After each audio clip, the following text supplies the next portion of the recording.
నేటికి ఈరోజు చాలామంది యవన బిడ్డలు తమ జీవితాన్ని ప్రభువుకి ఇవ్వనందువలన వారు బాధను అనుభవిస్తున్నారు.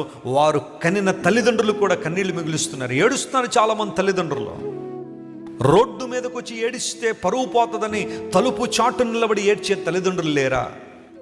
పైకి చూడ్డానికి చాలా చక్కగా ఉన్న బిడ్డలు మా పిల్లలు చాలా మంచివాళ్ళండి, చాలా గొప్పవాళ్ళని సమాజం ముందు చెప్పగలుగుతున్నారు. కానీ నిజంగా తెలుసు ఆ తల్లిదండ్రులకి ఆ పిల్లలు ఎంత దౌర్భాగ్య స్థితిలో ఉన్నారో, ఎంత చెడిపోయారో చాలామందికి తెలుసు.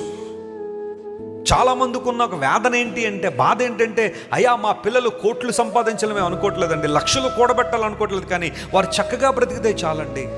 ప్రమాదకరమైన పరిస్థితుల్లో వారు ఉన్నారండి, వారు హ్యాపీగా బ్రతికితే చాలండి. లైఫ్ అనేది ఒక ఐస్ క్రీమ్, కరిగిపోక మునిపే ఆనందించాలన్న ఆలోచన, ఆ ఐడియాలజీతో చాలామంది జీవితాలు పాడు చేసుకుంటా ఉన్నారు. Can you come under the rule of Christ? యేసుక్రీస్తు ప్రభు అనబడే రాజు యొక్క చేతి కిందకు నువ్వు రాగలవా? బైబిల్ సెలవిస్తూ ఉంది, దేవుడు తగిన సమయమందు మిమ్మల్ని హెచ్చించినట్లు. అందరూ చెప్పండి, దేవుడు తగిన సమయమందు మిమ్మల్ని హెచ్చించినట్లు ఆయన బలిష్టమైన చేతి క్రింద ఎలా ఉండాలా?